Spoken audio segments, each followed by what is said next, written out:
The grandparents are coming to town. Joey is staying with his bubby for the holidays, celebrating his first Hanukkah with her.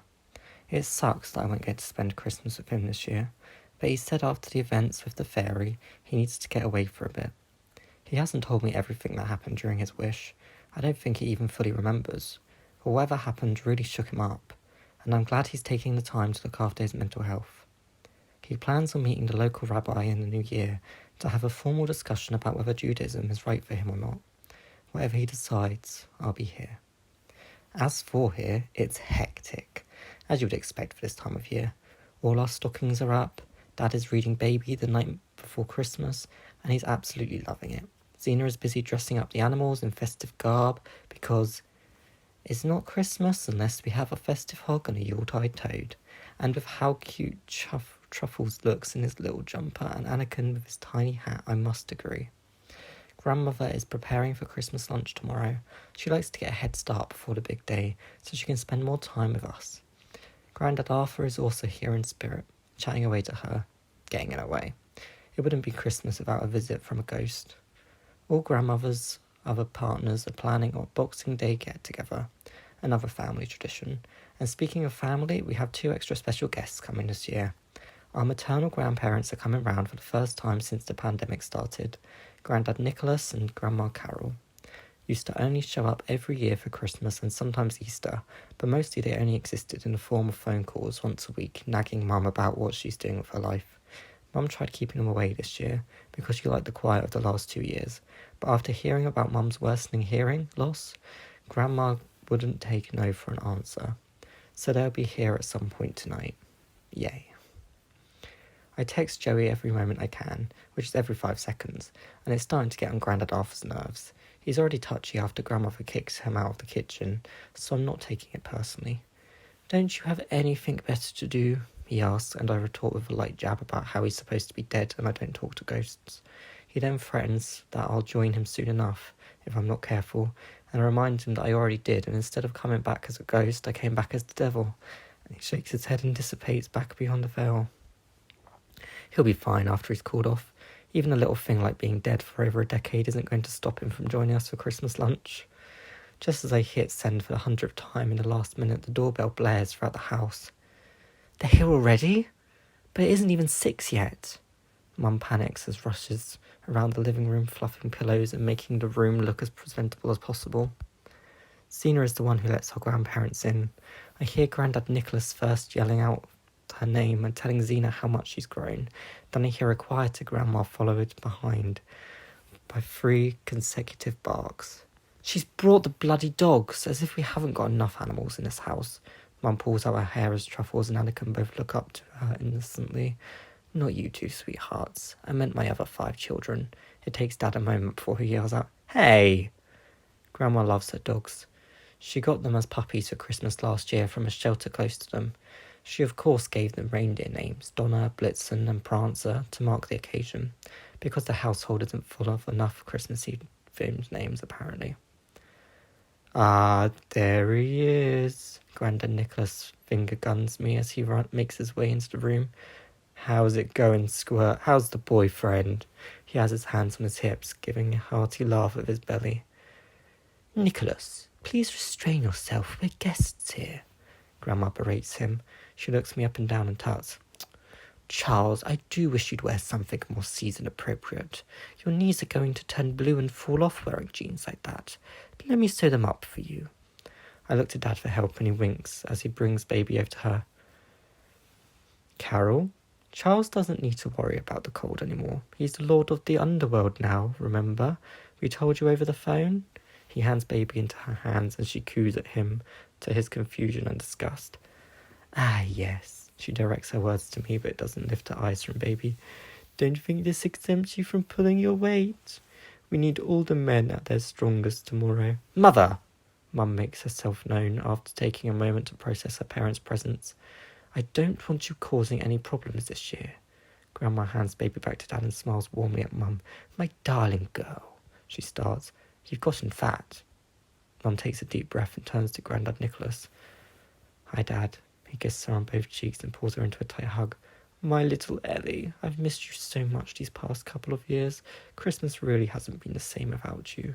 He mouths the words, "It's been a nightmare with her," and Grandma retorts with, "I heard that, Nicholas," which makes him turn bright red in the cheeks. The family has started looking into ways to support deaf people.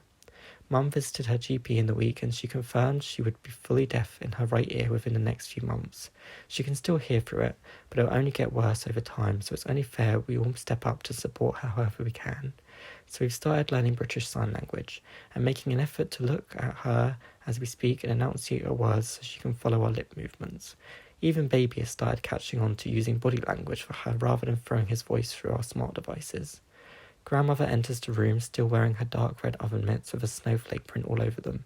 They are part of her Christmas get-up, which also includes a rather promiscuous Mrs. Claus apron and large dangly earrings depicting some festive character. Last year it was snowmen, this year it's 2 angels. Delphi. There must be some grandmother powers I'm not privy to, because how did Grandma Carol sense her arrival without even facing her direction? "Ah, Carol."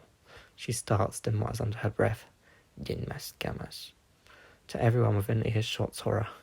Grandmother doesn't usually speak Greek unless she's irritated, and Grandma Carol sure knows how to get on her nerves, so it's no surprise she would choose this particular phrase. "Ever the light I see." Apparently Grandma was one of the people who were in earshot. "Do you need any help with the preparations tomorrow?" It sounds like an offer, but it actually means I'm helping whether you like it or not. Looks like the new season of Grandmothers at War has officially started.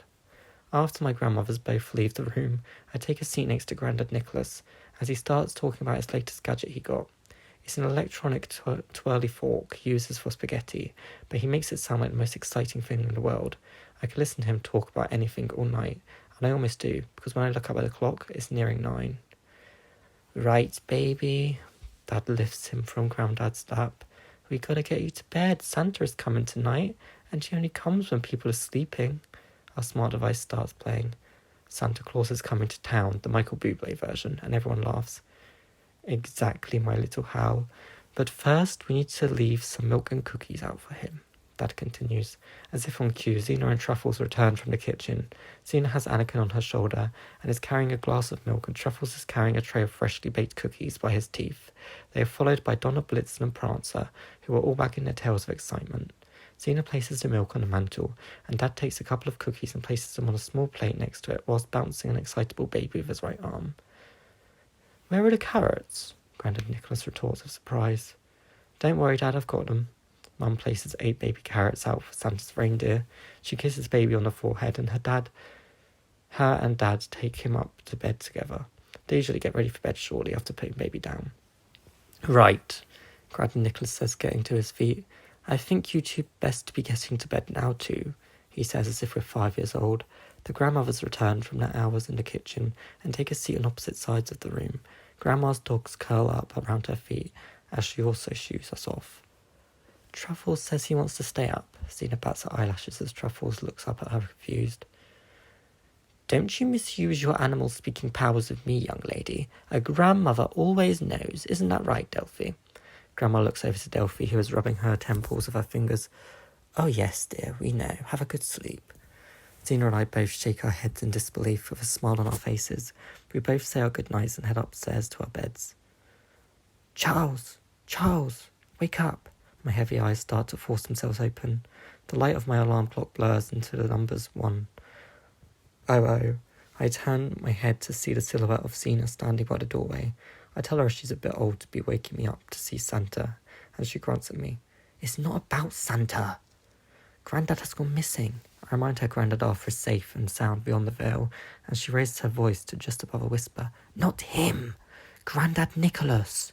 Usually on Christmas I complain to Anakin about his loud snoring, but this year he pointed out he couldn't hear anything, so I sent him to check on him, and he wasn't in the spare room. I sit up and try easing her mind, saying he's probably in the toilet or getting some water or something, as she shakes her head. "You think I didn't get him to check those places too?" I get out of bed and sigh. I tell her I'll be with her in a minute. I just need to pull on my dressing gown. We head downstairs together. Xena, Anakin and I make our way into the living room. It's dark, so I bring a torch with me. I aim at the Christmas tree to get a sly look, but I'm surprised to see no extra presents. Xena was right. Something weird really is going on. I ask her if she can see where he is using her powers, and she says she can't. All she sees is darkness. What are you three doing up? Grandmother's voice makes us freeze in place. Grandad Nicholas isn't in bed. We don't know where he is. Xena catches her up. Grandmother scratches her chin, trying to think of where he could be, when we hear the sound of bells ringing from the kitchen. We all follow them slowly as the scent of freshly baked cookies begins filling the air. It smells so sweet and delicious, but something in my gut is telling me something is wrong. As we step through the ajar door, I expect to see Grandad Nicholas in a bloody Santa outfit, but instead, "Hello, dears." Grandma Carol hums away in a melodic voice. "Take a seat, have some cookies." She smiles at us in a thick red dress with fluffy cotton accents. No thanks, we're not hungry," Xena pipes up. "Silly geese. I wasn't asking." Grandma tilts her head as we make our way over to the table. We take our seats as Grandma brings out a freshly baked tray of sugar cookies decorated with icing depicting all of our faces. "Take your cookies." We do as we're told, placing our cookies on a small plate in front of us. I look deep into my icing eyes. The likeness is uncanny despite being more cartoony in nature. I must admit it smells appetizing. That tinge of vanilla and almond massages my nostrils as we await further instruction. We each look at each other unsure.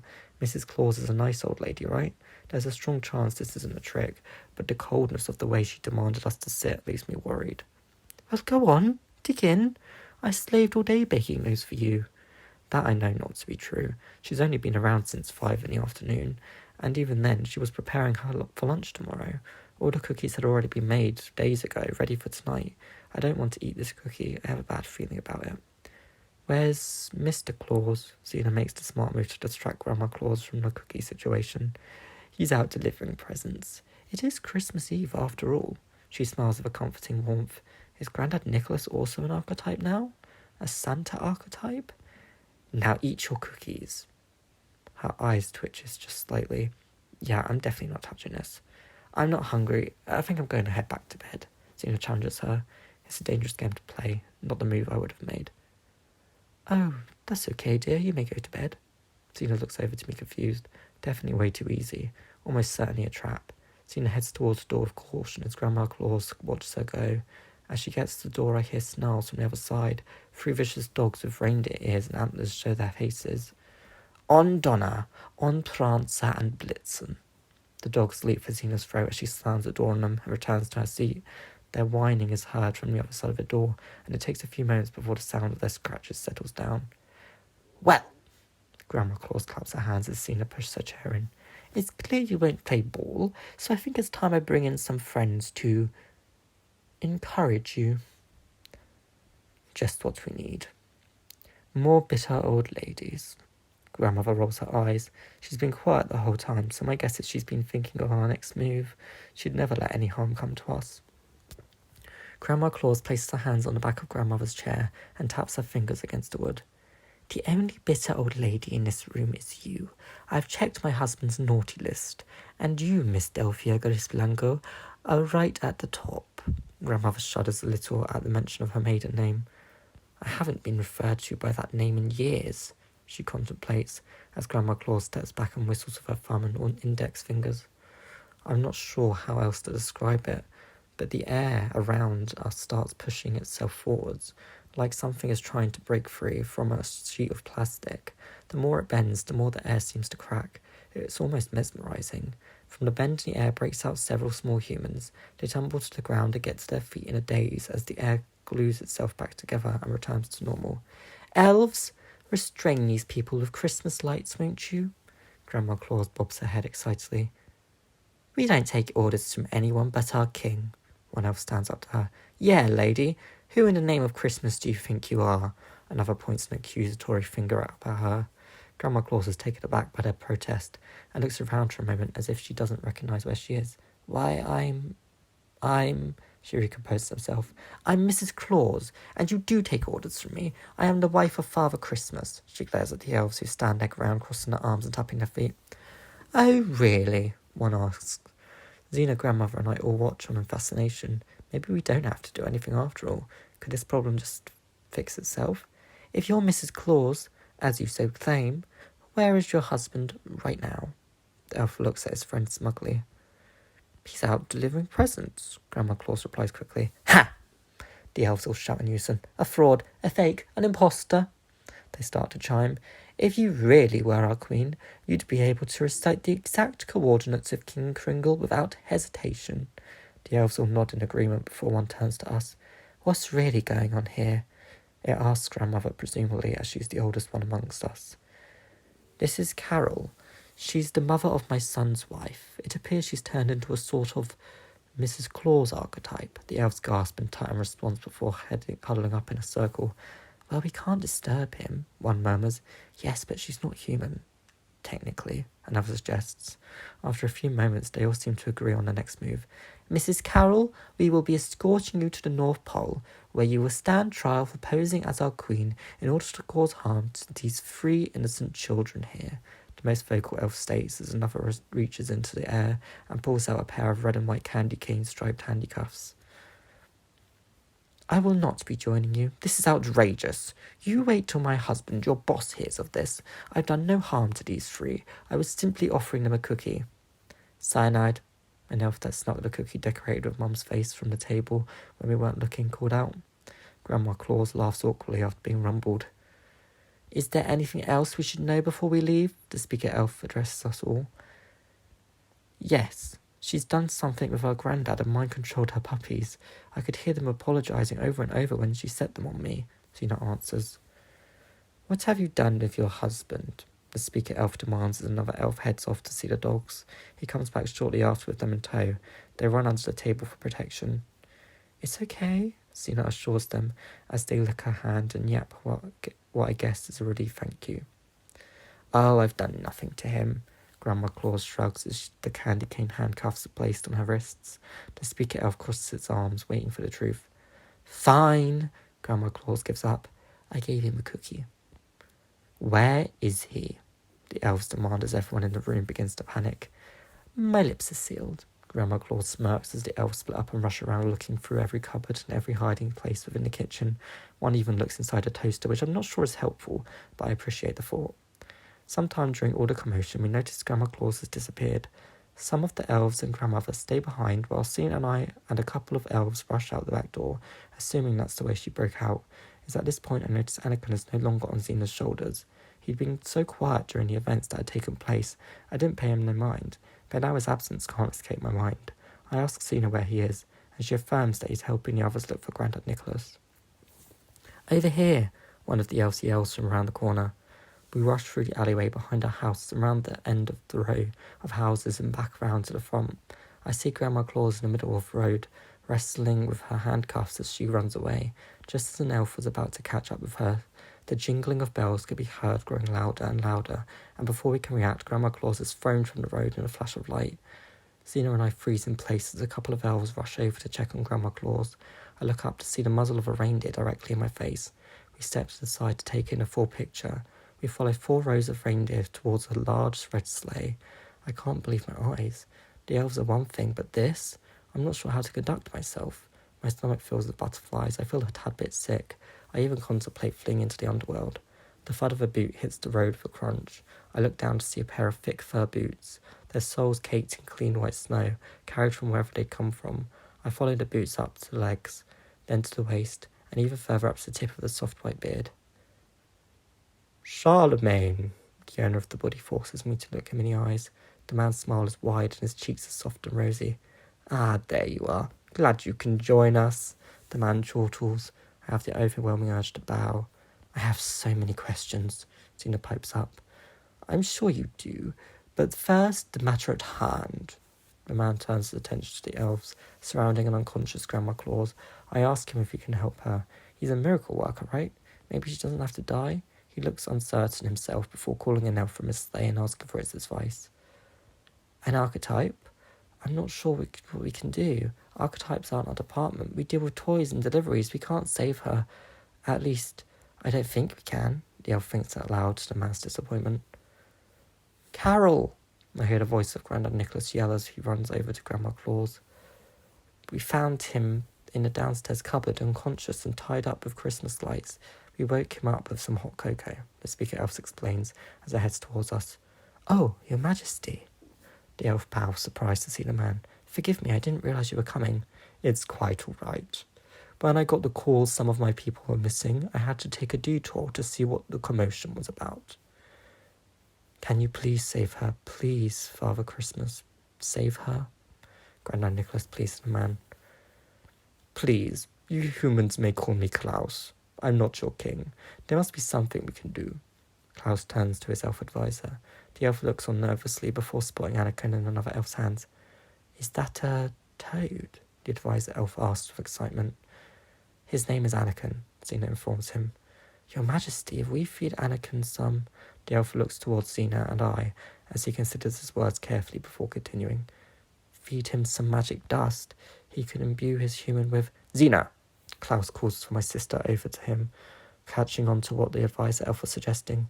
You are the only one who can save your grandmother from her fate, but you must act fast as she's failing.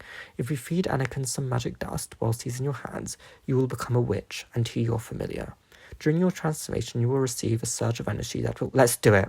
Xena wastes no more time. She runs over and scoops Anakin up as the advisor elf retrieves the magic dust and feeds it to Anakin. Within moments, Xena begins glowing with an immense golden light, and she reaches out for a weak Grandma Claus' hand. Grandma Claus accepts the hand and begins glowing herself before both women fade back to normal. Grandma's clothes even change back into her nightgown. I can't believe it. Xena has turned her back into a human. We go to thank Claus and his elves, but just as quickly as he'd come, he was gone. I guess his work here was done, and he didn't want to postpone his work any longer, or something. I'm a little disappointed, but I'm so glad to have Grandma back that I don't care. Come in, everyone, it's freezing out here, Grandmother calls from the front door.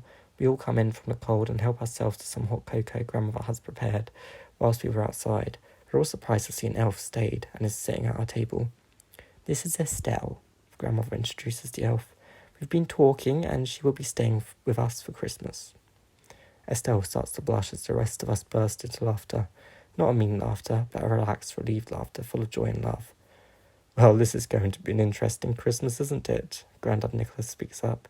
We have a devil, a witch, and an elf at the table this year. We continue laughing all through the night. None of us can sleep after all this excitement, so instead we stay up chatting our way into Christmas morning, when the rest of our family wakes up to join us.